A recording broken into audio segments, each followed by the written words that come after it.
चलिए नमस्ते प्रणाम। और हमारे बड़े भाई मनीष भैया हैं और ये बहुत सच्चे इंसान हैं। जिंदगी में अगर कोई सच्चा इंसान आपके खुशी के लिए, अगर आपके कार्य के लिए, अगर आपके उपलब्धि के लिए और आपके तरक्की के लिए अगर खड़ा होता है, उस सच्चे इंसान के साथ एक बार सच्चाई के साथ आप लोग को देना चाहिए। मुझे ऐसा लगता है वो आपका मत है, मैं दबाव नहीं दे रहा हूँ, बट एक बिहार के नागरिक होने के तौर पे मेरी एक हमेशा रहती है, बिहार से एक लगाव रहता है। और बिहार से सबसे ज्यादा लगाव रहता है अपने बिहार की उन्नति के लिए, बिहार की शिक्षा के लिए, बिहार की व्यवस्था के लिए।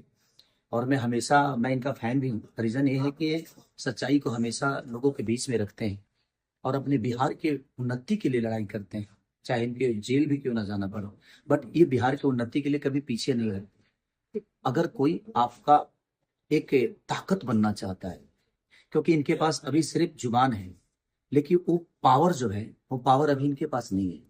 तो पावर के साथ अगर जुबान टकराएगा तो मुझे लगता है कि उस जुबान की अहमियत बढ़ जाएगी।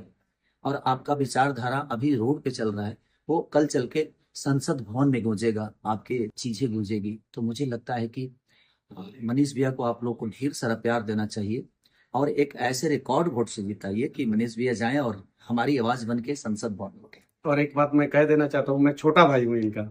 और अभी हम लोग पटना एयरपोर्ट पे हैं। 20 तारीख है आज, और दिन शनिवार है। और भगवान हनुमान जी के आशीर्वाद हम दोनों पे सदा बरकरार रहे। और अखिलेश कश्यप भैया, हम लोग सब लोग यहीं पे मिले हैं और बहुत अच्छा लगा भैया। थैंक यू बहुत थैंक यू। अच्छा। और बस कम से कम एक दिन। भगवान आपके साथ है। भगवान कौन? वही जनता है। और अरे भगवान आपको खेसारी भैया भी साथ है। जरूर। मैं तो ऑलवेज हमेशा अच्छे लोगों के बस साथ रहता हूँ।